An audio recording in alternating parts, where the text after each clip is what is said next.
आमीन। खैर, हमारे दोस्तों का एक बार फिर से प्रोफेसी ओडिसी कार्यक्रम में स्वागत है। मैं डग बैचलर और पूरी अमेजिंग फैक्ट्स टीम न्यूयॉर्क शहर में आपके साथ फिर से आकर बहुत आभारी है। और मेरे लिए यह घर वापसी जैसा है। और एक तरह से मैं 6 साल का था जब मेरी माँ ने मेरे भाई और मुझे न्यूयॉर्क शहर में स्थानांतरित कर दिया। हम पूर्वी तरफ 50वीं स्ट्रीट और पश्चिमी तरफ 80वीं स्ट्रीट पर रहते हैं। मैं आपको बताता हूं कि हेडन प्लेनेटेरियम, सेंट्रल पार्क और म्यूजियम ऑफ नेचुरल हिस्ट्री के सामने सड़क के उस पार यह काफ़ी शिक्षाप्रद है। और इसलिए यह काफ़ी समय हो गया है, लेकिन फिर से आपके साथ यहाँ वापस आना अच्छा है। और सबसे महत्वपूर्ण बात जो है परमेश्वर के वचन को खोलना। मैं उन लोगों का स्वागत करना चाहता हूं जो टीवी पर हमारे साथ जुड़ रहे हैं। हमारे पास दुनिया भर के लोग हैं जो इसे देख रहे हैं। हमारे सभी मित्र जो 3 ABN, hope channel international, good news network, Roku, YouTube और शायद 20 अन्य तरीकों से इस कार्यक्रम को देख रहे हैं जिन्हें साझा किया जा रहा है। वास्तव में हमारे मित्र जो अभी यहाँ और अन्य जगहों पर देख रहे हैं, आप सभी को एक संदेश भेज सकते हैं। इस तरह आप कुछ वायरल करते हैं और कहते हैं, क्या आप भविष्यवाणी ओडिसी देख रहे हैं? यह अभी लाइव है, बस उन्हें बताइए। और इसलिए हम वचन को बाहर निकालने जा रहे हैं। आज रात हम इतिहास की भविष्यवाणी से संबंधित सबसे महत्वपूर्ण विषयों में से एक का अध्ययन करने जा रहे हैं। और अगर मैं एक बाइबल विषय लेकर कहूं, यह भविष्यवाणी का अध्ययन है जो हम आज रात करने जा रहे हैं। जिसने मुझे आश्वस्त किया कि बाइबल एक अलौकिक पुस्तक है, यह वही है। और यह एक अध्याय पर आधारित है जिसे आप डैनियल की पुस्तक के अध्याय 2 में पाएंगे। बेशक यह मत भूलिए कि हमारे पास अध्ययन मार्गदर्शिकाएं हैं और आप इन्हें भविष्यवाणी ओडिसी वेबसाइट से डाउनलोड कर सकते हैं। हमारे पास अध्ययन मार्गदर्शिकाएं हैं जो हमारे साथ चलती हैं। और जैसा कि मैं बोल रहा हूं, इस कार्यक्रम का 16 अलग अलग भाषाओं के अलावा अंग्रेजी में अनुवाद किया जा रहा है। और अध्ययन मार्गदर्शिकाएं उनमें से अधिकांश भाषाओं में भी हैं। तुम्हें पता है, यीशु ने कहा था कि राज्य का सुसमाचार सारी दुनिया में जाएगा और तब अंत आ जाएगा। अब हमारे संचार के साथ मुझे लगता है कि यह वह पीढ़ी है जो हमारे प्रभु के आगमन के साथ सभी इतिहास के चरमोत्कर्ष को देख सकती है। क्या आप आमीन कह सकते हैं? और मैं बहुत आभारी हूं कि हम इस अंतर्राष्ट्रीय स्तर पर प्रसिद्ध शहर में एक स्प्रिंग बोर्ड के रूप में मौजूद हो सके, हर जगह सुसमाचार को साझा करने के लिए। खैर, हम हमेशा एक आश्चर्यजनक तथ्य से शुरुआत करना पसंद करते हैं। और मैं यहाँ अपना छोटा सा क्लिकर लाने जा रहा हूँ जो हमें इनमें से कुछ बातों से रूबरू कराएगा। बाइबल की शुरुआत से लेकर बाइबल के अंत तक हम बेबीलोन नामक एक राज्य के बारे में सुनते हैं। अब अगर आपके पास अपने फ़ोन पर बाइबल है या आपके पास बाइबल की हार्ड कॉपी है, तो आप शायद दानियेल की किताब के दूसरे अध्याय को पढ़ना चाहेंगे। बाइबल के बीच में ही दानियेल का दूसरा अध्याय है। मैं आपको एक छोटा सा आश्चर्यजनक तथ्य बताता हूँ बेबीलोन के बारे में। प्राचीन बेबीलोन, विश्व इतिहास पर इसका बहुत बड़ा प्रभाव पड़ा। यह सांसारिक गणित, खगोल विज्ञान और प्रौद्योगिकी नवाचार का केंद्र था। बेबीलोन के लोगों ने काम की गाड़ियों और रथों के लिए पहिए का आविष्कार किया और फरात नदी पर व्यापार करने के लिए नावों का भी। उन्होंने क्यूनिफॉर्म लेखन रिकॉर्ड बनाए। बेबीलोन ने 360 दिनों वाले चंद्र कैलेंडर पर आधारित एक अनूठी संख्यात्मक प्रणाली भी विकसित की जो कि यहूदियों के कैलेंडर के समान ही है। इसे ध्यान में रखें क्योंकि समय की भविष्यवाणियों को समझने में 360 दिनों वाला वर्ष बाद में आता है। एक महीने में 30 दिन होते हैं। इसी तरह से उन्होंने माप की इकाइयों की गणना की और यही कारण है कि हमें 1 मिनट में 60 सेकंड मिलते हैं और आपको 60 की संख्या बेबीलोन की गणनाओं के माध्यम से मिलती है। उन्होंने तारों वाले आकाश को 36 नक्षत्रों में भी विभाजित किया। मैं एक पायलट हूँ, एक वृत्त में 360 डिग्री। और अब हम गणित में इसका उपयोग करते हैं। वे उत्कृष्ट गणितज्ञ थे। दिलचस्प बात यह है कि अब इसे न भूलें, बेबीलोन का पवित्र वर्ग 6 बक्सों से बना है, जिसमें एक बक्सा नंबर 2, 3, 4 में एक नंबर है। जब आप उन सभी को 1 से लेकर 36 तक जोड़ते हैं तो यह आता है JJ। बेबीलोन का उल्लेख प्रकाशित वाक्य की पुस्तक में मिलता है। और मुझे उम्मीद है कि आप नहीं जानते होंगे कि रूलेट व्हील क्या है, लेकिन आप जानते हैं कि रूलेट व्हील पर 36 नंबर होते हैं। और अगर आप 1 + 2 + 3 को जोड़कर 36 करते हैं तो यह 6 6 6 6 आता है, जो एक बहुत ही अनोखी संख्या है। क्या आप जानते हैं कि अगर आप पहले 6 रोमन अंकों को जोड़ते हैं तो आप जानते हैं कि रोमन अंक IVX इत्यादि को जोड़ने पर 666 आता है। तो यह भविष्यवाणी में शामिल होने जा रहा है, लेकिन यह सिर्फ आपकी भूख बढ़ाने के लिए है। इस प्रकार बेबीलोन के इतिहास का चरमोत्कर्ष नबूकदनेस्सर द्वितीय नामक किसी व्यक्ति के शासनकाल में हुआ। और हम नबूकदनेस्सर प्रथम के बारे में ज्यादा नहीं जानते या सुनते हैं, लेकिन नबूकदनेस्सर द्वितीय एक अत्यंत बुद्धिमान, सुशिक्षित व्यक्ति और एक कुशल शासक था, सैन्य आदमी और एक प्रशासक, और वह क्रूर और निर्दयी भी हो सकता था। यही एक कारण है कि वह हर किसी में भय पैदा करने में सक्षम था। बेबीलोन साम्राज्य का चरम लगभग 612 से 537 ईसा पूर्व तक था और नबूकदनेस्सर लगभग 557 में आया और यह इज़राइल की भूमि पर उसका पहला आक्रमण था। उस समय के दौरान वह लगभग 10,000 लोगों को बंदियों के रूप में ले गया, जिन्हें वह इज़राइल से वापस बेबीलोन ले गया। उनमें 4 युवा पुरुष थे। यह बात भविष्यवक्ता यशायाह ने राजा हिजकिय्याह को पहले ही बता दी थी।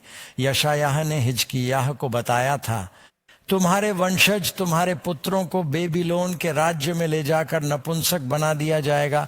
और ठीक यही कई 100 वर्षों बाद हुआ। तो ये स्क्रीन पर एक छोटा सा नक्शा है जो देखने वालों के लिए है, जो आपको बेबीलोन साम्राज्य की सीमा का अंदाजा देता है, जो 5 प्रमुख महासागरों के तटों को छूता है। आज रात जब हम भविष्यवाणी पर चर्चा करेंगे तो मैं एक बात स्पष्ट कर देना चाहता हूं कि हम विश्व के उन प्रमुख साम्राज्यों के बारे में बात करने जा रहे हैं जिनके अस्तित्व में आने से पहले ही भविष्यवाणी कर दी गई थी।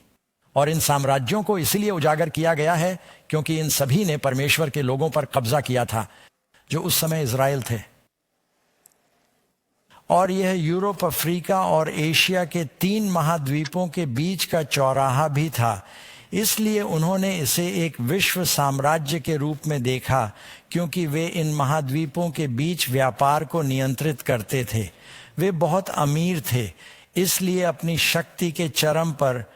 और नबूकदनेस्सर को निर्माण का अविश्वसनीय शौक था, इसलिए वह निर्माण कर रहा है। आप में से कितने लोगों ने प्राचीन दुनिया के 7 अजूबों के बारे में सुना है? आज भी सिर्फ गीजा के पिरामिड ही बचे हुए हैं। मैं और कैरन कुछ साल पहले वहां गए थे। ये सिर्फ पिछले साल की बात नहीं है। समय बहुत तेजी से बीतता है। और उनके पास रोड्स का कोलोसस और अलेक्जेंड्रिया का लाइट हाउस जैसी चीजें थीं। इतिहासकार हेरोडोट्स के अनुसार प्राचीन दुनिया के 7 आश्चर्यों में से एक बेबीलोन का हैंगिंग गार्डन था। नबूकदनेस्सर ने पहाड़ी लड़की से विवाह किया और बेबीलोन एक मैदान है। वह हमेशा अपने घर को याद करती रहती थी क्योंकि वहां कोई पहाड़ नहीं था। उसने कहा कि मैं तुम्हारे लिए एक पहाड़ बनाऊंगा। उसने कहा लेकिन वहां कोई पेड़ नहीं है। उसने कहा कि मैं पेड़ और पहाड़ और फूल लगाऊंगा।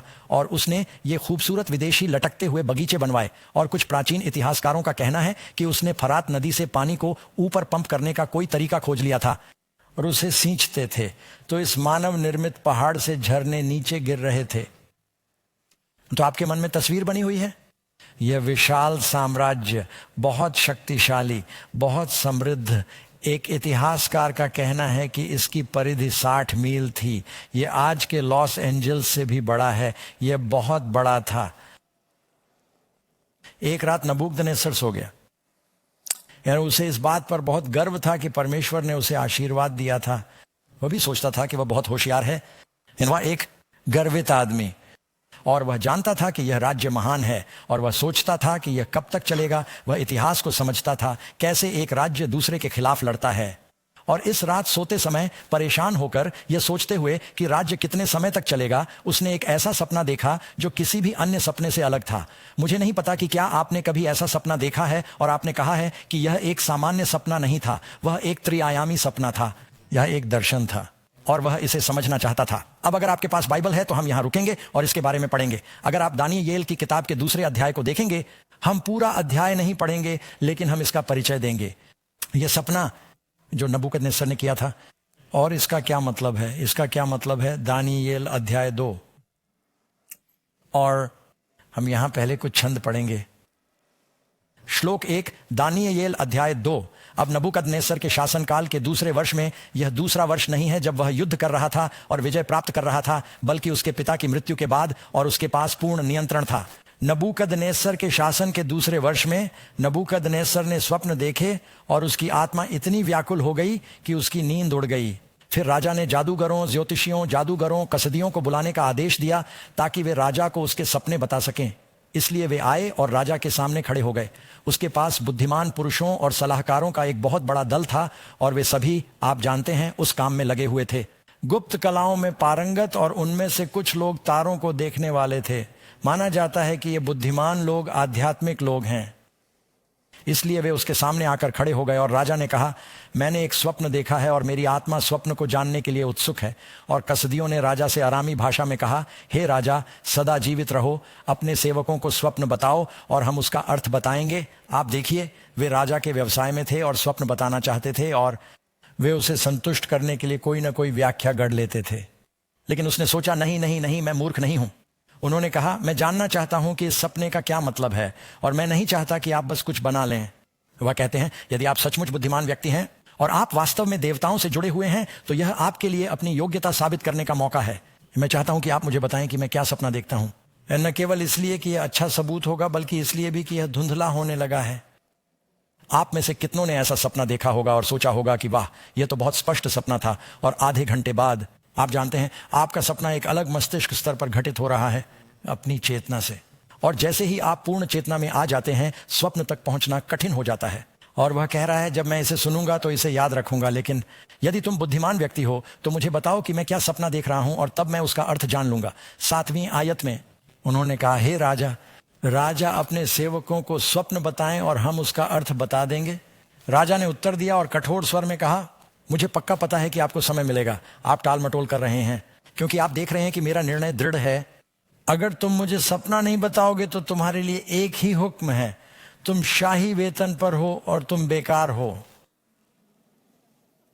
दुनिया भर में शाही वेतन पाने वाले अन्य लोगों की तरह तुम्हारे लिए सिर्फ एक ही आदेश है, तुम मेरे सामने झूठ और भ्रष्ट बातें बोलने के लिए तैयार हो गए हो जब तक कि समय बदल न जाए।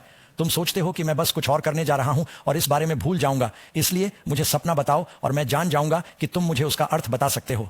और उन्होंने उत्तर दिया और राजा से कहा, पृथ्वी पर ऐसा कोई आदमी नहीं है जो राजा की बात बता सके। इसलिए किसी राजा या प्रभु या शासक ने कभी किसी जादूगर, ज्योतिषी या कसदियों से ऐसी बात नहीं पूछी। यह एक कठिन बात है। राजा अनुरोध कर रहा है और कोई दूसरा व्यक्ति नहीं है जो राजा को बता सके, सिवाय उन देवताओं के जिनका निवास मांस के साथ नहीं है। इस कारण राजा बहुत क्रोधित हुआ और उसने बाबुल के सभी बुद्धिमान लोगों को नष्ट करने का आदेश दिया। अब उस समय राजा सिर्फ एक आदेश जारी करके उन सभी को मार नहीं सकता था। उनके पास एक कानूनी प्रक्रिया थी और इसलिए वे उन्हें इकट्ठा करने और उन्हें मारने के लिए एक आदेश लिख रहे हैं। तो आप समझ सकते हैं कि ऐसा करने में कुछ समय लगा, लेकिन अब वे मृत्युदंड के आदेश के अधीन होंगे क्योंकि राजा एक इंसान है। तो यह फरमान जारी हुआ और उन्होंने बुद्धिमान पुरुषों को मारना शुरू कर दिया और वे दानियेल और उसके साथियों को उन्हें मारने के लिए ढूंढ रहे थे। अब इस बिंदु पर हमें यह समझने की जरूरत है कि क्या हुआ था। अतः दानियेल और उसके मित्र प्रशिक्षित बुद्धिमान पुरुष थे और उन्हें अभी तक राजा के सामने नहीं बुलाया गया था। और फिर क्या हुआ कि गार्ड अंदर आ गया। और डैनियल कहता है, ऐसा लगता है कि वे सभी बुद्धिमान लोगों को इकट्ठा कर रहे हैं। मुझे नहीं पता कि हम उस श्रेणी में हैं या नहीं। हम एक तरह से प्रशिक्षु बुद्धिमान लोग हैं और हम वहां नहीं थे, और शायद यह राजा की ओर से थोड़ी जल्दबाजी है। दानियेल को बाइबल में यूसुफ की कहानी याद आई, जहां मिस्र के राजा ने एक स्वप्न देखा और उसके किसी भी बुद्धिमान व्यक्ति को इसका अर्थ समझ में नहीं आया, लेकिन यूसुफ ने यहोवा पर भरोसा किया और परमेश्वर ने उसे उत्तर दिया। और दानियेल ने अपने मित्रों से कहा, ठीक है, हम एक ही परमेश्वर की सेवा करते हैं, चलो राजा से कहें हमें एक मौका दें और हम उन्हें बताएंगे कि उनके सपने का क्या मतलब है। और यही हुआ। गार्ड अंदर गया और बोला, आप जानते हैं मेरे पास कुछ युवा इब्री हैं जिनका आपने परीक्षण किया था। आपने कहा था कि वे बहुत होशियार थे। वे कहते हैं कि यदि आप मृत्यु आज्ञा को रोक दें तो वे आपको बता सकते हैं कि आपके सपने का क्या अर्थ है। तुम्हें क्या खोना है, उन्हें घंटों के लिए मुझे दे दो। खैर, राजा सोच रहा है, ठीक है, मैं जानना चाहता हूं कि मेरे सपने का क्या मतलब है और मुझे क्या खोना है।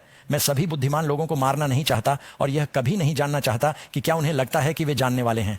और मुझे याद आता है, हनन्याह, मिशाएल, अजर्याह और दानियेल नए नाम बेलशस्सर, शद्रक, मेशक और अबेदनगो थे जो बेबीलोन के नाम थे। उन्होंने कहा, ठीक है, मैं उन्हें कुछ समय दूंगा। अब यहां हम इस बात का अध्ययन शुरू करते हैं कि सपना क्या था और सपने का क्या मतलब था। आप में से कितने लोग सोचते हैं कि किसी के लिए हाथ उठाकर भविष्य जानना संभव है? यह न्यूयॉर्क में एक मिश्रित समूह है ना? मैं इस अध्ययन के बाद फिर से यह प्रश्न पूछूंगा और मैं चाहता हूं कि आप मुझे बताएं, अगर मैंने आप में से किसी को भी यह विश्वास दिलाया है कि यह संभव है, किसी को यह समझने के लिए कि भविष्य में क्या होने वाला है।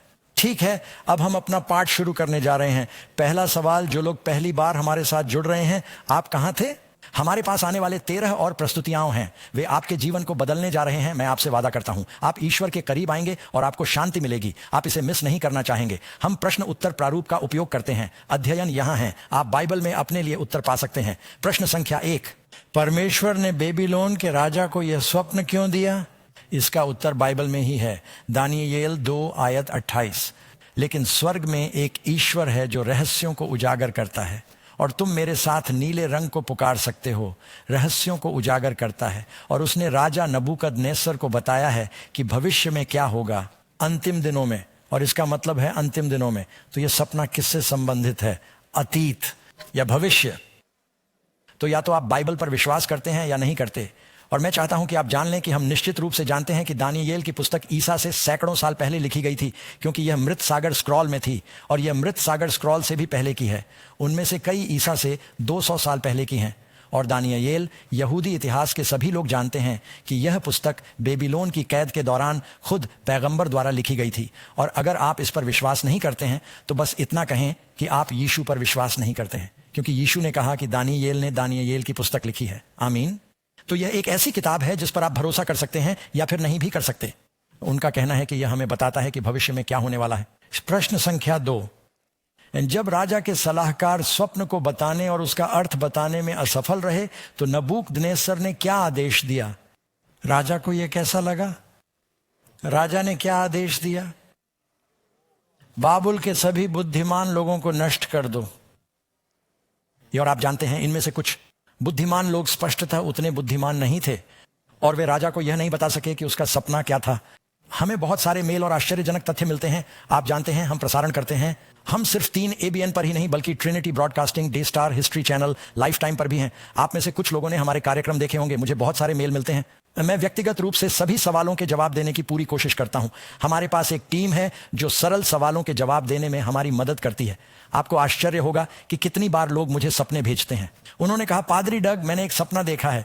वे इस सपने को लिखते हैं, कभी कभी पन्नों पर, कभी कभी चित्रों वाले पन्नों पर, और वे कहते हैं, क्या आप कृपया मुझे बता सकते हैं कि मेरे सपने का क्या अर्थ है?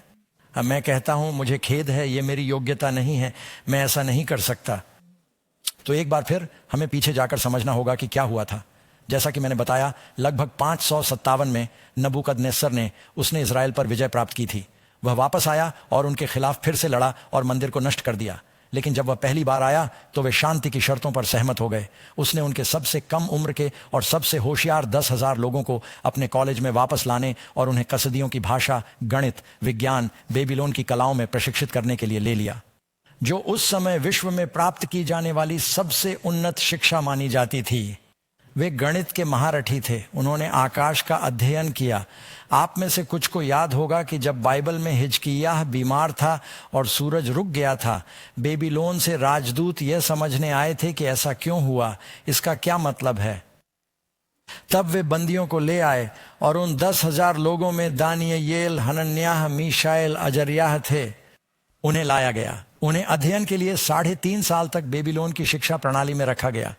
तब राजा ने उनकी परीक्षा ली। यह दानियेल अध्याय 1 है। और राजा ने उन्हें 10 गुना अधिक बुद्धिमान पाया। ये अन्य सभी युवा पुरुषों की तुलना में जो वापस लाए थे अन्य देशों से, और इसलिए वे सलाहकार बनने और भाषाएं, कलाएं, विज्ञान वगैरह सीखने के लिए प्रशिक्षण ले रहे थे। और इसलिए जब सभी बुद्धिमान लोगों को मारने का आदेश दिया जा रहा था तो उन्हें आमंत्रित नहीं किया गया था।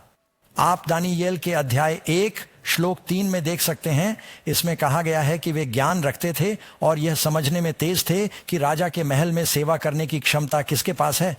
अब यहूदा के उन बेटों में से दानियेल, हनन्याह, मीशाएल और अजर्याह थे। ये उनके यहूदी नाम थे। बाद में उन्हें बेबीलोन के नाम दिए गए। अमेरिका में बहुत से लोग जो न्यूयॉर्क शहर और एलिस द्वीप के जरिए अमेरिका आए थे, उनके नाम उच्चारण करने में मुश्किल थे और इसलिए एलिस द्वीप पर गार्ड या जो भी लोग लोगों पर कार्रवाई कर रहे थे, कहा ओह हम ऐसा नहीं कह सकते, आपका नाम स्मिथ है। आप में से कितने लोग ऐसे किसी व्यक्ति को जानते हैं? वे शहर में आए, उनका एक नाम था और फिर उन्होंने एक नया नाम अपना लिया जो थोड़ा आसान था। नंबर 3, जब दानियेल को मृत्यु आदेश के बारे में पता चला तो उसने राजा से क्या पूछा और उसने यह काम रक्षक अर्योक के जरिए किया। उसने क्या पूछा और उसने अपने दोस्तों से क्या कहा? उत्तर दें, यह दानियेल 2 पद 16 है। दानियेल अंदर गया और उसने राजा से पूछा उसे क्या चाहिए। अब वो समय आ गया है जब वो राजा को बता सके। व्याख्या नबूकदनेस्सर पर, और यह है एक रात नबूकदनेस्सर की एक प्राचीन राहत। उसने सोचा ठीक है, मुझे ये युवा पसंद है, मैं सामूहिक फांसी को स्थगित कर दूंगा। आखिरकार उन्हें दूसरों के साथ नहीं लाया गया था, चलो उन्हें एक मौका देते हैं। अगर उन्हें लगता है कि वे मुझे सपना बता सकते हैं तो मैं सपना जानना चाहता हूं। तो फिर उन्होंने क्या किया, आप क्या करेंगे? दानियेल अपने घर गया, उसने अपना निर्णय बताया। हनन्याह, मीशाएल और अजर्याह नामक उसके साथियों को यह आज्ञा दी गई कि वे स्वर्ग के परमेश्वर से इस विषय में दया की प्रार्थना करें। गुप्त, क्या परमेश्वर अपने भविष्यद्वक्ताओं को गुप्त बातें बताता है? वह बताता है। उस रात उनकी ईमानदारी से दिल से की गई प्रार्थना के जवाब में क्या हुआ? क्या आप कल्पना कर सकते हैं कि आप प्रार्थना करते हुए कहें, हे प्रभु, मुझे आज रात एक सपना देखना है, लेकिन मुझे किसी सपने की जरूरत नहीं है। मुझे राजा का सपना देखना है, लेकिन मुझे न केवल राजा का सपना देखना है, मुझे जानना है कि राजा के सपने का क्या मतलब था। यह एक बहुत बड़ी प्रार्थना है, इसके लिए बहुत बड़े विश्वास की आवश्यकता है। उस प्रार्थना के जवाब में क्या हुआ और दानियेल और उसके दोस्तों ने इसका श्रेय किसे दिया? उत्तर दें, दानियेल 2 पद 19 और पद 28। और तब रहस्य का खुलासा हुआ, उन सभी के लिए नहीं बल्कि दानियेल के लिए। तब दानियेल ने स्वर्ग के परमेश्वर को धन्यवाद दिया और उसने कहा, स्वर्ग में एक ईश्वर है जो रहस्यों को प्रकट करता है, और आज रात आपके सामने कुछ रहस्य प्रकट होने वाले हैं दोस्तों, जो मुझे लगता है कि आपके जीवन को बदलने वाले हैं। वैसे ईश्वर प्रार्थना का उत्तर देता है। ये बैठकें प्रार्थना का उत्तर हैं। मेरी बात पर यकीन करें, क्या आपको पता है कि कल रात कार्यक्रम से पहले कंप्यूटर क्रैश हो गए, सब कुछ गलत हो गया और वे मंच के पीछे प्रार्थना कर रहे थे, और जैसे ही कार्यक्रम शुरू हुआ सब कुछ ऑनलाइन हो गया। मैं आपको बताता हूं कि भगवान प्रार्थना का उत्तर देते हैं। प्रश्न संख्या 5, दानियेल ने कहा कि उसने स्वप्न में कौन सी 2 मुख्य वस्तुएं देखी। तो स्वप्न 2 मुख्य वस्तुओं से मिलकर बना है। अब मैं इसे आपके लिए पढ़ना चाहता हूं। अपनी बाइबलों में वापस जाइए, मैं आपको पढ़कर सुनाता हूं कि दानियेल ने क्या देखा। उसे राजा के सामने लाया गया और राजा ने पूछा, तुम मुझे क्या बता सकते हो? क्या तुमने स्वप्न देखा है? और दानियेल अध्याय 2 की आयत 31 पर जाए। हे राजा, आप देख रहे थे, और सच तो यह है कि मैं यहाँ किनारे पर खड़ा हूँ, और आप में से जो लोग हॉल में हैं, अगर आप स्क्रीन पर देखेंगे तो आप वास्तव में वही देख सकते हैं जो दानियेल ने नबूकदनेस्सर में अपने सपने में देखा था। हे राजा, आप तो देख रहे थे, और देखो एक महान प्रतिमा, और यह प्रतिमा जिसकी शोभा अत्यंत उत्तम थी तुम्हारे सामने खड़ी थी। उसका रूप अत्यंत भयानक था। उसकी मूर्ति का सिर शुद्ध सोने का था, उसकी छाती और भुजाएं चांदी की थीं, उसका पेट और जांघें पीतल की थीं, उसकी टांगें लोहे की थीं, उसके पैर कुछ लोहे के और कुछ मिट्टी के थे। तुमने देखा कि बिना हाथों के एक पत्थर काटा गया जिसने मूर्ति के लोहे और मिट्टी के पैरों पर मारा और उन्हें टुकड़े टुकड़े कर दिया। तब लोहा, मिट्टी, पीतल, चांदी और सोना एक साथ चूर चूर हो गए और गर्मी के दिनों में खलिहान से निकलने वाले भूसे की तरह हो गए, और हवा उन्हें उड़ा ले गई और उनका कोई पता न मिला। और वह पत्थर जो मूर्ति पर लगा था एक बड़ा पहाड़ बन गया और सारी पृथ्वी पर फैल गया। ये रहा वह स्वप्न। क्या तुमने छवि देखी मित्र?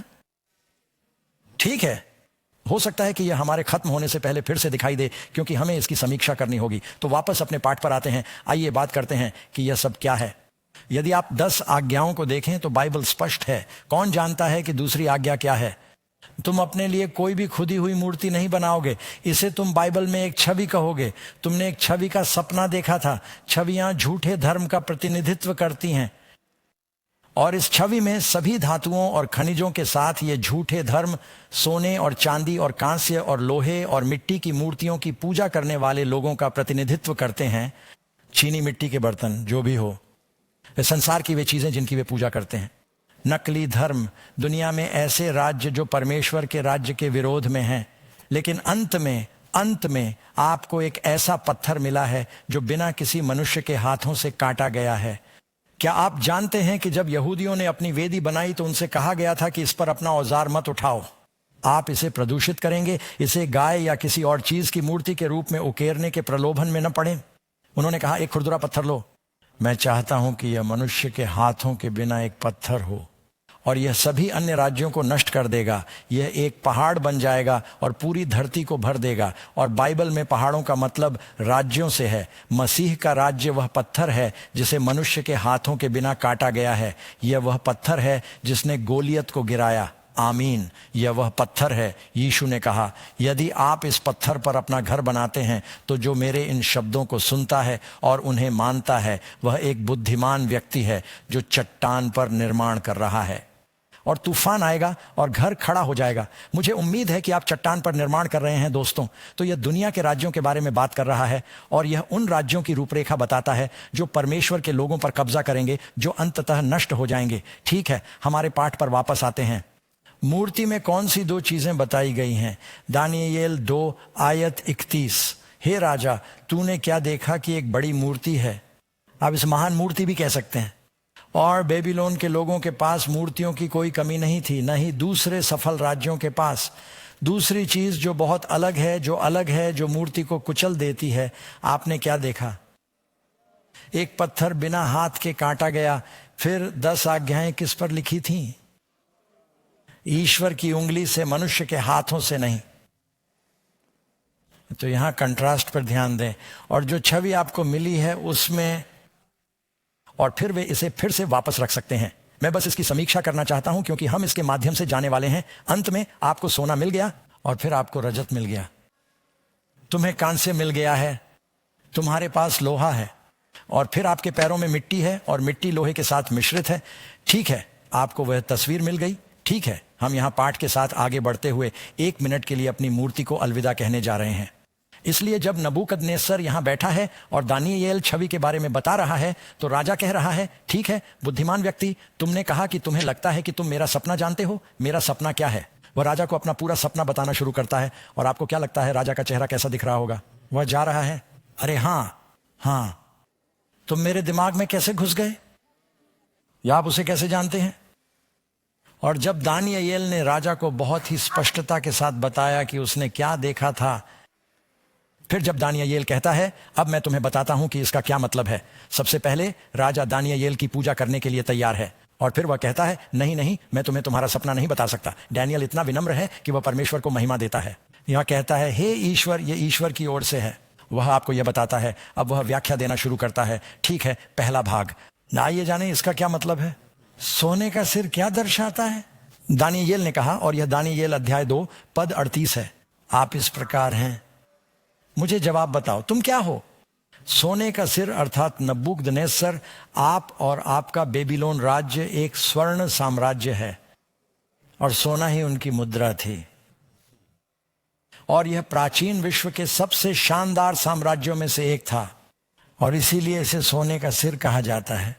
यह एक विश्व साम्राज्य था जिसने तत्कालीन सभ्य दुनिया को फिर से प्रभावित किया। मैं जानता हूं कि वे, आप जानते हैं, इनकाओं का एक साम्राज्य था। बिल्कुल इस समय नहीं, लेकिन आपके पास चीन में महान साम्राज्य थे और कंबोडिया और भारत में महान साम्राज्य थे, और हम अन्य महान साम्राज्यों को कम करने की कोशिश नहीं कर रहे हैं। यह दर्शन उन साम्राज्यों से संबंधित है जिन्होंने परमेश्वर के लोगों पर कब्जा किया, जो वचन के संरक्षक थे। आप महसूस करते हैं कि यहूदी राष्ट्र, परमेश्वर ने उन्हें सत्य के वचन दिए। बाइबल ज्यादातर यहूदियों द्वारा लिखी गई है। आप जानते हैं कि तुम्हें इससे कोई परेशानी नहीं है। और यदि आप वैसे ईसाई हैं तो बाइबल कहती है कि आप अब्राहम के वंशज हैं। तो यह परमेश्वर के वचन के संरक्षण के बारे में बात कर रहा है, जो संसार तक उन राज्यों तक जाएगा जो उन पर अधिकार करेंगे। और यदि आपने प्राथमिक विद्यालय में रहते हुए विश्व इतिहास पर ध्यान दिया होगा तो आप यह सब देखेंगे। हम बेबीलोन के बारे में जानते हैं कि वह एक विश्व साम्राज्य था। आश्चर्यजनक तथ्य यह है कि इतिहासकारों का कहना है कि बेबीलोन की दीवारें 200 फुट ऊंची और 50 फुट चौड़ी थीं, जिससे दीवारों के ऊपर 4 रथ एक साथ चल सकते थे। और जैसा कि मैंने कहा, एक इतिहासकार ने कहा कि वे दोनों तरफ 15 मील की दूरी पर थे। उनके पास आंतरिक और बाहरी दीवारें थीं और उन्हें लगा कि इस पर कभी विजय नहीं पाई जा सकेगी। एक बार फिर उनके क्षेत्र की सीमा के बारे में बताने वाला नक्शा बहुत बड़ा था, जो 3 महाद्वीपों के बीच व्यापार को नियंत्रित करता था। वह सारा पैसा, आप में से कितने लोग दुबई गए हैं? क्या आप दुबई गए हैं? मैं वहां कई बार गया हूं। यदि आप वहां कभी नहीं गए हैं, ये दुनिया का सबसे अमीर शहर है, शायद सिंगापुर, दुबई, लेकिन दुबई अलग है। बस ये शहर रेगिस्तान से बाहर बना है। उनके पास पैसे की एक नदी है जो तेल से उस शहर में बहती है। और मैं ऐसे होटल के कमरों में गया हूं जहां पर मैंने नहीं रुका था, किसी ने मुझे दिखाया था। वहां पर सोने की टॉयलेट सीटें थीं। मैं अतिशयोक्ति नहीं कर रहा हूं, मैंने इसे देखा था। मेरा मतलब है, वहां की संपत्ति, वहां की कारें, हर जगह बरगट्टी, लैम्बोर्गिनी, मासेराटी। कार 5 या 6 साल पुरानी है, सड़क पर चलने की अनुमति नहीं है, बहुत पुरानी है। पैसा अविश्वसनीय। खैर, बेबीलोन जैसा था उस समय दुबई में। अद्भुत सैन्य शक्ति, वह अविश्वसनीय था। आप सोने के सिर हैं। नंबर 7, क्या बाबुल का राज्य हमेशा तक कायम रहेगा? राजा को यही चिंता थी। सोते समय उसने सोचा, मेरे वंश का क्या होगा? नबूकदनेस्सर ने लगभग 29 साल तक शासन किया और वह चाहता था कि उसके बेटे, उसके उत्तराधिकारी एक शाश्वत राजवंश रखें। लेकिन डैनियल ने कहा, नहीं, ऐसा नहीं होने वाला है। उन्होंने कहा कि बेबीलोन का पतन होने वाला है। अब आपको यह जानना होगा कि यह ऐतिहासिक रूप से कैसे हुआ। बाइबल में इसका थोड़ा बहुत विवरण दिया गया है, लेकिन पूरा विवरण नहीं। यूफ्रेट्स नदी बेबीलोन की दीवारों के नीचे बहती थी और फरात नदी आज की तुलना में बहुत बड़ी थी। वैसे प्रकाशित वाक्य में एक भविष्यवाणी है जिसमें कहा गया है कि फरात नदी 6ठी विपत्ति में सूख जाएगी। क्या आपने इसे पढ़ा है? क्या आप जानते हैं, आपको बस समाचार रिपोर्ट सुननी है और वे कहते हैं कि फरात नदी सूख रही है। अब मुझे नहीं लगता कि हम अभी 6ठे प्लेग में हैं। हम बाद में प्लेग के बारे में बताएंगे, लेकिन मुझे लगता है कि यह बहुत दिलचस्प है। खैर, उनके पास शक्तिशाली जहाज थे जो फरात नदी तक जा रहे थे। अब यार, तुम एक टोड को खींच नहीं सकते नदी के माध्यम से। यह नीचे स्थिर तालाबों की एक श्रृंखला बन रही है, क्योंकि तुर्की और ऊपर वे पानी को बांध रहे हैं और वहां सूखा पड़ा है और चीजें बदल गई हैं। लेकिन जो हुआ वह यह है कि नबूकदनेस्सर की मृत्यु के बाद 1 वर्ष तक उसका पुत्र दुष्ट मेरोडॉक राजा था और उसकी हत्या कर दी गई और उसका चाचा राजा बन गया। और चाचा अन्य लड़ाइयां लड़ने चले गए और पोता इन बेलशस्सर राज्य का प्रभारी था। और फारसियों और मेदियों को एहसास हुआ कि उनके पास सैन्य शक्ति नहीं है, अर्थात बेबीलोनियों के पास नहीं है। नबूकदनेस्सर चला गया था और वह एक सैन्य प्रतिभा था। और फारसी कुसरू और मादीदारा ने सोचा, हम बेबीलोन को जीत सकते हैं। उन्होंने शहर को घेर लिया। वे शहर की घेराबंदी करने जा रहे थे। राजा या युवा बालक, और यह आप दानियेल के अध्याय 5 में पाते हैं। बेलशस्सर ने कहा, हमें उनसे डरने की जरूरत नहीं है। वे हमारी दीवारों को कभी नहीं भेद पाएंगे। हमारे पास हमारे सैनिक हैं, हमारे पास हमारे विशाल द्वार हैं। हम उन्हें भूखा मार देंगे। हमारे पास शहर में पर्याप्त भोजन है। हमारे पास दीवारों के नीचे पानी बह रहा है। वे अपनी सेना को लंबे समय तक बनाए नहीं रख सकते। और उन्होंने बेबीलोन शहर में एक बड़ी पार्टी की और वे सभी नशे में धुत हो गए।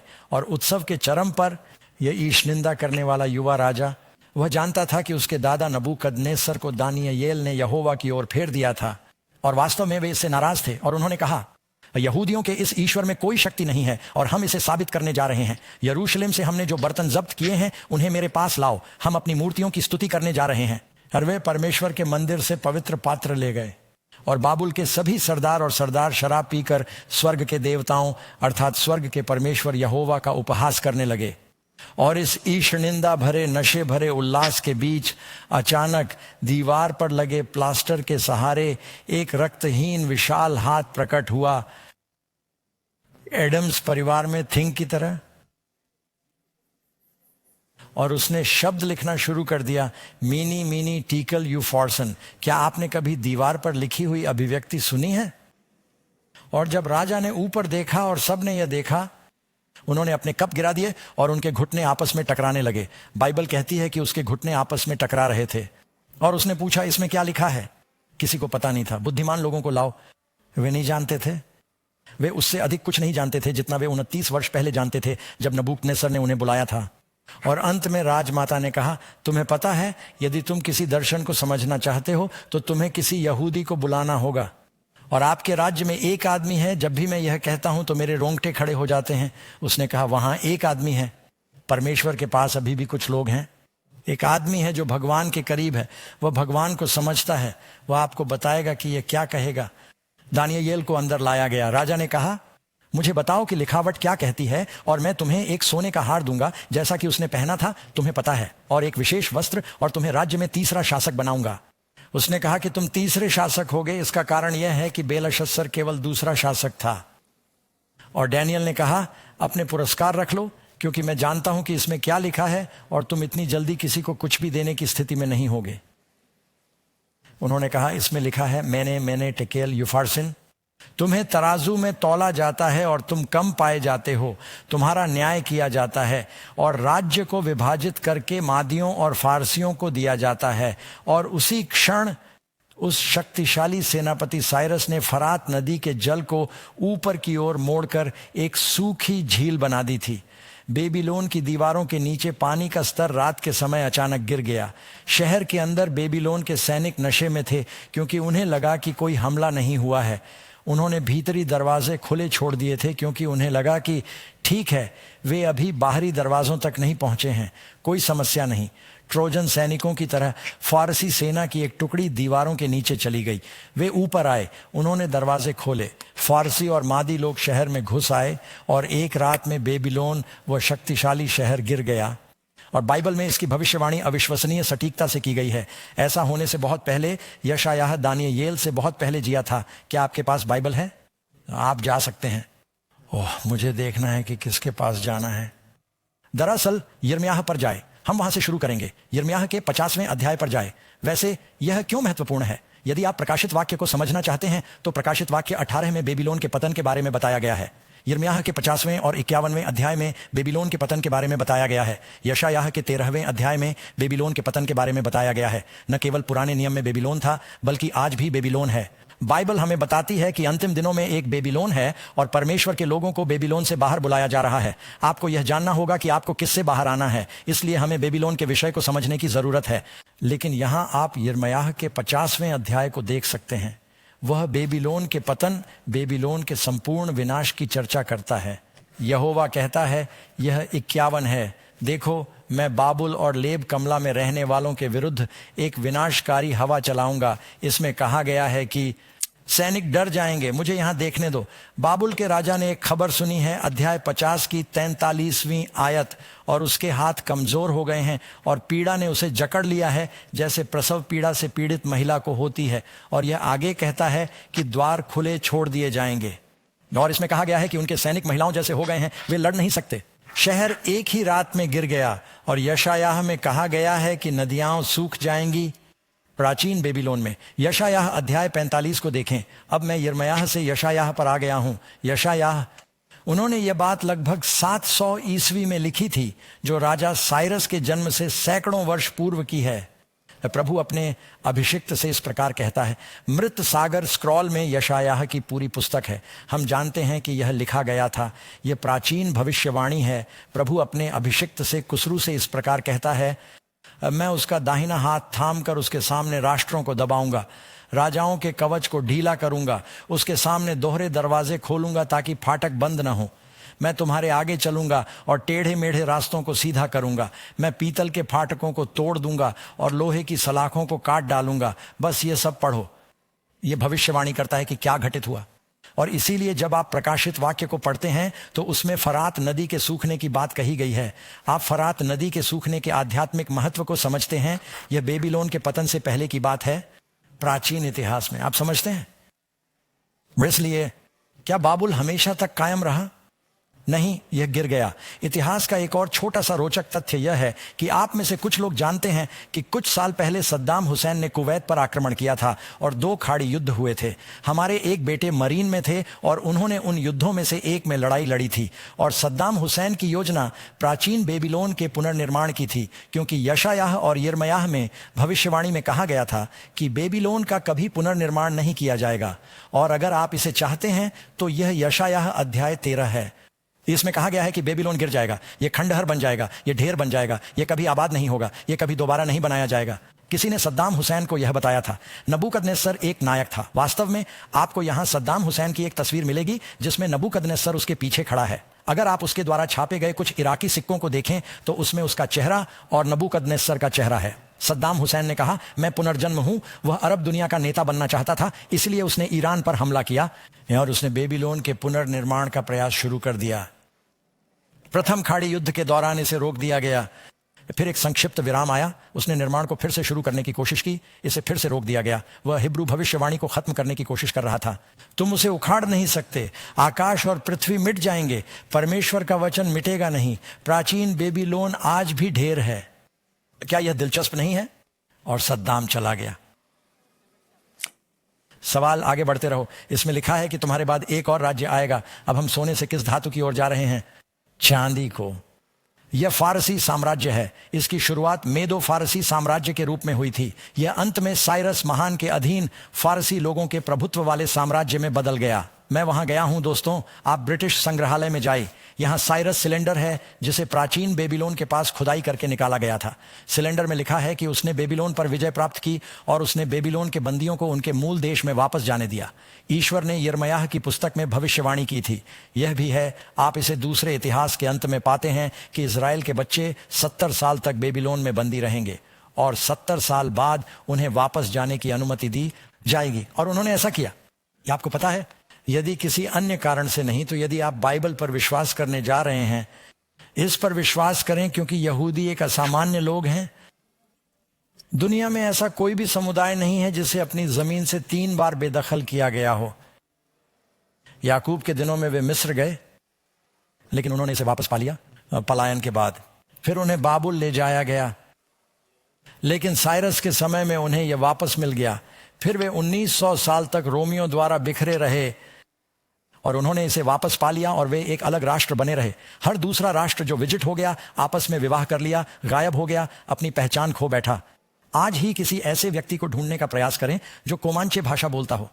वे महान मैदानों पर कब्जा करते थे, लेकिन यहूदियों के बारे में परमेश्वर ने कहा था कि वे वापस आएंगे, वे अलग रहेंगे। यह अविश्वसनीय है, भविष्यवाणी सच होती है। और फिर हाँ, प्राचीन फारस में चांदी मुख्य मुद्रा थी। यह एक चांदी का साम्राज्य है। यहाँ फारस का विस्तार है, यह बड़ा होता जा रहा है। आप देखेंगे कि साम्राज्य बड़े होते जा रहे हैं, लेकिन यह लंबे समय तक नहीं टिकेगा। उन्होंने कहा कि आपके पास चांदी होगी, लेकिन चांदी का परिवर्तन होगा। नंबर 8, कौन सी धातु मेदो फारस के बाद के साम्राज्य का प्रतिनिधित्व करेगी? और तीसरा राज्य किसका? कांस्य। आपकी कुछ बाइबलों में पीतल लिखा होगा। तकनीकी रूप से यह पीतल नहीं है, क्योंकि उस समय पीतल का इस्तेमाल नहीं किया जाता था। पीतल में टिन भी होता है, इससे यह थोड़ा चमकदार हो जाता है। यह वास्तव में कांस्य है, ये जो सारी पृथ्वी पर शासन करेगा। पुनः वे इस बारे में बात कर रहे हैं कि यह एक ऐसा साम्राज्य होगा जो हर जगह फैलेगा।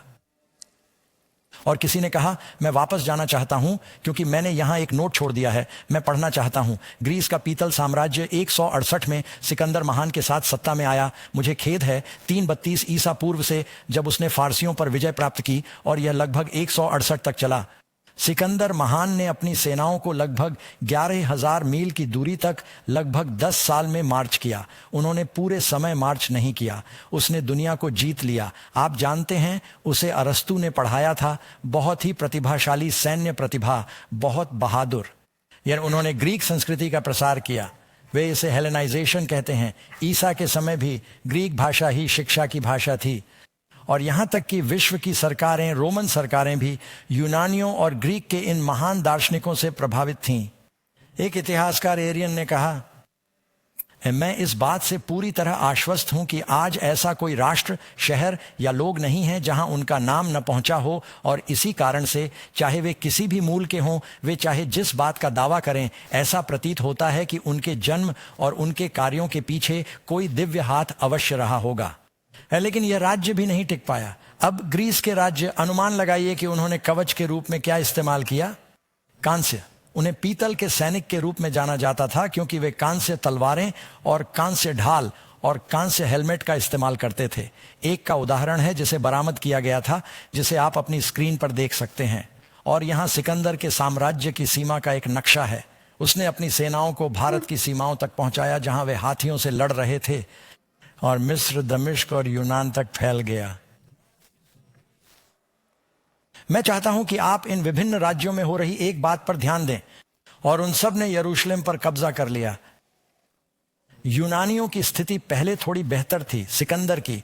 बाद के कुछ यूनानी नेता जैसे एटिकस, एपिफेंस और अन्य बहुत क्रूर थे यहूदी राष्ट्र के लिए। लेकिन प्रत्येक राज्य लंबे समय तक चलने वाला है, लेकिन धातु कम मूल्यवान है, पहले वाले से अधिक। बेबीलोन के लोग लगभग 70 साल, फिर आपको फारसी लोग मिलते हैं जो लंबे समय तक चलते हैं, लेकिन यह चांदी है, सोने जितना मूल्यवान नहीं है। फिर आपको कांस्य मिलता है जिसका मूल्य चांदी जितना नहीं होता, लेकिन यह कठिन है। हर एक अपने पहले वाले से कठिन है। वे लंबे समय तक चलते हैं और कठोर होते हैं। और देखिए आगे क्या होता है। नंबर 9, कौन सी धातु चौथे राज्य का प्रतिनिधित्व करती है? आप यहां पढ़ें, दानियेल अध्याय 2 श्लोक 40। और चौथा राज्य लोहे के समान मजबूत होगा। रोमनों को लोहे के हथियार बनाने में महारत हासिल थी, और यही एक कारण था कि वे विजय प्राप्त करने में सक्षम थे। अब मैं चाहता हूं कि आप इस बारे में सोचें। क्या आप दानियेल की पुस्तक से अवगत हैं? बाद में दानियेल में वह यूनानी साम्राज्य के बारे में भविष्यवाणी करता है, उसे ग्रीसिया कहता है। यूनानियों के विश्व पर शासन करने की संभावना तब बढ़ गई जब दानियेल ने कहा कि अभी मैं किसी को ठेस नहीं पहुंचाना चाहता, मुझे उम्मीद है कि मैं किसी को ठेस नहीं पहुंचाऊंगा, लेकिन अगर मैं आपसे कहूं कि 100 साल बाद दुनिया पर उरुग्वे का राज होगा, यहां कौन इसकी भविष्यवाणी करेगा? ओह, मेरा मतलब है कुछ भी संभव है, लेकिन इसकी भविष्यवाणी कौन करेगा? जब दानियेल ने यह भविष्यवाणी की थी, तब यूनानियों और रोमियों द्वारा दुनिया पर शासन करने की संभावना हास्यास्पद थी। बस उन्हें ऐसा होने का कोई तरीका नहीं दिख रहा था, परंतु उसने इसकी भविष्यवाणी की थी, और उसने दानियेल अध्याय 8 में यूनानियों के नाम से भी भविष्यवाणी की थी। अब वह अपने चौथे राज्य के बारे में कहता है, जो लोहे का राज्य है। रोमनों ने लोहे पर महारत हासिल कर ली थी। वे उत्तरी या दक्षिणी स्पेन में स्थित भट्टियों और खदानों से लोहा प्राप्त कर रहे थे। तारशीस नामक स्थान, लौह राजशाही ने अर्बेला की लड़ाई में 168 में यूनानियों पर विजय प्राप्त की। और आप इसके बारे में सोचते हैं, लोहे की तलवार से आप सचमुच कांस्य तलवार को 2 टुकड़ों में काट सकते हैं। इसलिए हथियारों ने बहुत बड़ा अंतर पैदा किया। इसलिए मध्ययुगीन शूरवीरों के पास कवच था, और बाइबल में आप पढ़ सकते हैं कि कैसे इज़राइल के सैनिक पलिश्तियों से कोई लोहा नहीं ले सकते थे, और पलिश्तियों ने उन्हें वश में कर लिया क्योंकि पलिश्तियों के पास लोहा था, और केवल दाऊद और शाऊल और जोनाथन के पास ही लोहे की तलवारें थीं। और इसलिए आप जानते हैं, उस समय परमाणु हथियार होना एक तरह की बात थी। अगर आपके पास लोहा होता, ये लोहे की कीलें थीं जो यीशु के हाथों में चुभ गईं, और एक लोहे का भाला जो उसकी बगल में घुस गया, और लोहे की तलवारों ने बेथलेहम में बच्चों को मार डाला। और रोमनों ने लोहे की मुट्ठी से शासन किया, और वे यूनानियों से ज्यादा समय तक टिके रहे। आप जानते हैं, कुछ समय के लिए वहां एक ऐसा माहौल था जिसे वे पैक्स रोमाना कहते थे। यह रोमन शांति थी, और यह रोमन साम्राज्य के समय था जब भगवान ने अवतार लेना उचित समझा। भगवान उस समय अच्छे कारण से दुनिया में आए। ऑगस्टस सीजर के समय में 40 साल तक एक ऐसा समय था जब कुछ हद तक शांति थी। उन्होंने हर जगह सड़कें बनाई। इसलिए जब मसीह आए और सुसमाचार और पिन्तेकुस्त का ज्ञान फैलाया गया, और पूरे रोमन साम्राज्य के यहूदियों ने यीशु के बारे में सुना, तो वे पूरी दुनिया में फैल गए और सुसमाचार फैल गया। और यीशु ने कुछ अपमानजनक कहा, यह बढ़ई, कहा मेरी शिक्षाएं पूरी दुनिया तक जाएंगी। और ऐसा हुआ भी। और रोमियों ने हर दुनिया की सरकार को प्रभावित किया। ये आज दुनिया के लिए आप जानते हैं, हम अभी भी हमारा महीना जुलाई क्यों कहलाता है? Julius Caesar. हमारा महीना अगस्त क्यों कहलाता है? Augustus scissor. फरवरी छोटा क्यों है? क्योंकि ऑगस्टस सीजर एक ऐसा महीना चाहता था जो जुलाई जितना ही लंबा हो, इसलिए उसे फरवरी से कुछ दिन कम करके अगस्त में रखना पड़ा। सप्ताह में रविवार, सोमवार, मंगलवार, बुधवार जैसे दिन क्यों होते हैं? हमें यह रोमनों से मिला है। सूर्य पूजा, चंद्र पूजा, शनि पूजा, ओडिन पूजा, थोर पूजा, यह सब रोमन सत्ता की पृष्ठभूमि से आया है।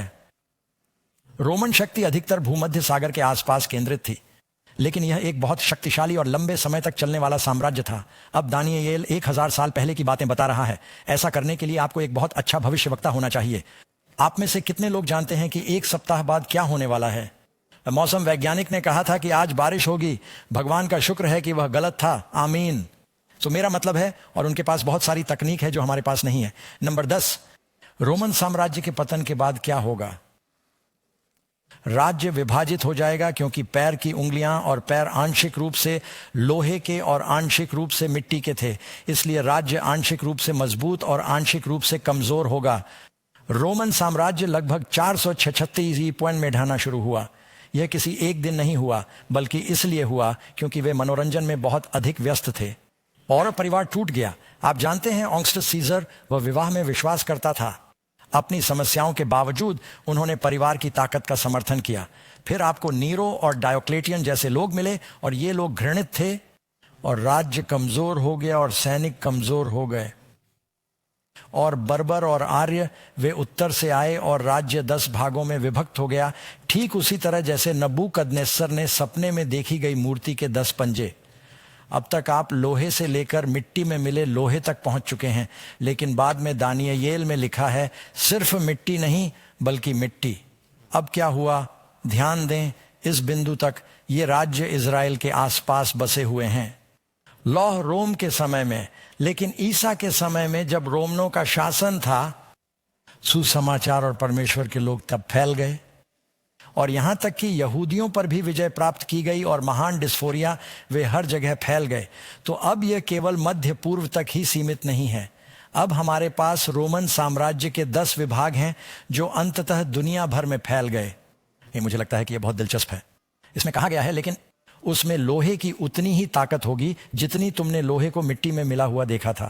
कौन अनुमान लगाना चाहेगा कि आज दुनिया में सबसे ज्यादा इस्तेमाल होने वाली निर्माण सामग्री कौन सी है? इस प्रबलित कंक्रीट कहते हैं, जो कि क्या है? लोहे को मिट्टी के साथ मिलाकर बनाया गया कंक्रीट। कुछ साल पहले कैरन और मैं चीन गए थे, और चीन का राष्ट्रीय पक्षी भवन क्रेन है। हर जगह क्रेन है। कंक्रीट इसे सही करने में 1 मिनट लगा। हर जगह क्रेन और कंक्रीट की धूल है, और आप जहां भी जाते हैं, न्यूयॉर्क शहर। रोमन वास्तव में कंक्रीट पर महारत हासिल करने वाले पहले लोगों में से एक थे, लेकिन इसे पहले मजबूत नहीं किया गया था। यह पैंथियन है, जो सबसे पुरानी कंक्रीट इमारतों में से एक है। रोमनों ने इसे बनवाया था, जो आज भी खड़ा है। नंबर 11, क्या ये राज्य कभी एकजुट होने में सफल होंगे?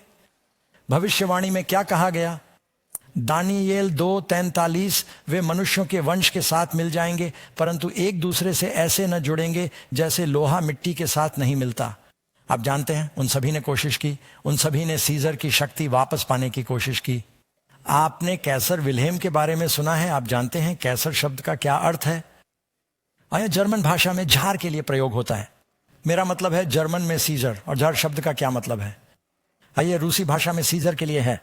और हिटलर तीसरा रेह चाहता था, वह सीजर बनना चाहता था। वे इसे फिर से एकीकृत करना चाहते थे, और अंग्रेजों ने विवाह के माध्यम से ऐसा करने की कोशिश की। महारानी विक्टोरिया को यूरोप की दादी कहा जाता था, क्योंकि उनके बच्चों और पोते पोतियों की शादी यूरोप के हर परिवार में हुई थी। लेकिन क्या इससे एकीकरण हुआ, या फिर प्रथम विश्व युद्ध जारी रहा, या द्वितीय विश्व युद्ध? कैरन और मैं पिछले वर्ष पोलैंड में थे, और उन्हें डर है कि यूक्रेन और रूस से एक और विश्व युद्ध छिड़ जाएगा और पूरे यूरोप और नाटो में फैल जाएगा। अंतिम राज्य कौन स्थापित करेगा? परमेश्वर की स्तुति हो। बाइबल कहती है कि वहां एक पत्थर है, युगों की एक चट्टान है, जो मनुष्य के हाथों के बिना काटी गई है। यह क्योंकि वह परमेश्वर के स्वरूप में आया था। और इन राजाओं के दिनों में दोस्तों, हम अंतिम साम्राज्य के दिनों में रह रहे हैं। स्वर्ग का परमेश्वर एक ऐसा राज्य स्थापित करेगा जो कभी नष्ट नहीं होगा। बाकी सभी राज्य समाप्त हो गए, लेकिन एक ऐसा राज्य है जो कभी नष्ट नहीं होगा। आमीन। जल्दी से समीक्षा करें, वापस जाओ और मैं इसे मंच पर रखना चाहता हूं ताकि तुम इसे फिर से देख सको और मेरे साथ उत्तर बोल सको। ठीक है, चलो देखते हैं कि क्या हम अपनी मूर्ति को यहां वापस ला सकते हैं। तो तुम्हें सोना मिल गया। सोना किस राज्य का है? बेबीलोन के बाद चांदी का स्थान आता है जो दर्शाता है मेदो फारस। 532 से 332 तक किस राज्य का राज्य आता है? यूनान। 332 से 168 तक किस राज्य का राज्य आता है? रोम। और फिर आपको लोहा और मिट्टी मिलती है जो यूरोप के 10 राष्ट्रों से विभाजित राज्य है जो आपके पास हैं, एलोमैनी, फ्रैंक्स और सैक्सन, बर्गंडियन, सुवी। और मैं उन्हें आपके लिए किसी और रात सूचीबद्ध करूंगा और वह राज्य अगले स्तर पर चला जाता है। ये सभी अन्य राज्य नष्ट हो जाते हैं क्योंकि युगों की चट्टान आती है। यीशु एक स्वर्गीय क्षुद्र ग्रह की तरह आ रहा है और बाकी सभी नष्ट हो जाएंगे। यह पत्थर अन्य विश्व राज्यों के लिए क्या करता है? तुमने देखा कि पत्थर बिना किसी के हाथ से काटा गया और उस मूर्ति के लोहे और मिट्टी के पैरों पर लगा और उन्हें टुकड़े टुकड़े कर दिया। और जिस पत्थर ने उन पर प्रहार किया वह मूर्ति एक बड़ा पहाड़ बन गई और सारी पृथ्वी को भर दिया। इसमें कहा गया है, धन्य हैं वे जो नम्र हैं। इसका उत्तर क्या है? वे पूरी करेंगे, वे पृथ्वी को भर देंगे। मित्रों, मैं उन लोगों में से एक बनना चाहता हूं जो उस राज्य में होंगे। क्या आप जानते हैं कि जब यीशु आए तो आध्यात्मिक राज्य आया? यीशु ने कहा, स्वर्ग का राज्य निकट आ गया है। जब राजा ने यह दर्शन सुना तो उसने क्या कहा? दानियेल की स्पष्ट व्याख्या सुनने के बाद ये सपने का नबूकदनेस्सर ने कहा, सच में तुम्हारा परमेश्वर देवताओं का परमेश्वर और राजाओं का प्रभु है, चूंकि तुम इस रहस्य को उजागर कर सकते हो। अब तुम में से कितने लोग सोचते हैं कि परमेश्वर भविष्य बता सकता है? यदि इस दृष्टि में बाकी सब कुछ ठीक समय पर घटित हुआ है, हम इस बात पर संदेह क्यों करेंगे कि अंतिम बात घटित होगी? मित्रों, हम अब अनंत काल के बिल्कुल किनारे पर रह रहे हैं। अगली बात यह है कि यीशु का आगमन होगा। कैरन और मैं आज शहर में घूम रहे थे और ऊंची इमारतों और सड़कों की व्यस्तता से हम थोड़ा भ्रमित हो गए। और उसने पूछा, क्या हम सही दिशा में जा रहे हैं? मैंने कहा, हाँ, हम 37वीं स्ट्रीट पर जाने की कोशिश कर रहे हैं और हम यहाँ 45वीं स्ट्रीट पर हैं। और ध्यान दें, यह 45वीं से 44वीं स्ट्रीट पर चला गया। अब मुझे आगे क्या उम्मीद करनी चाहिए? 43? तो फिर क्या आने वाला है? 40 सेकंड, 41, 40? क्या मैं आशा करूं कि अंततः मैं 37वीं स्ट्रीट तक पहुंच जाऊंगा? हाँ। यदि सब कुछ तय समय पर हुआ है तो फिर हमें यीशु के आने पर संदेह क्यों है? परमेश्वर का वचन शाश्वत है, यह कभी विफल नहीं होता। मैं उस आध्यात्मिक राज्य का हिस्सा बनना चाहता हूं ताकि मैं उस शाश्वत राज्य का हिस्सा बन सकूं। दोस्तों, आप क्या सोचते हैं? हम अपने दोस्तों के साथ प्रार्थना करने जा रहे हैं इससे पहले कि हम प्रसारण बंद कर दें। लेकिन यह मत भूलिए कि अगला कार्यक्रम कब है। कल रात। यह भविष्यवाणी का कट्टर खलनायक है। दुनिया में अच्छाई और बुराई क्यों है, आप इसे मिस नहीं करना चाहेंगे। हम तब आपसे मिलेंगे। भगवान आपका भला करे।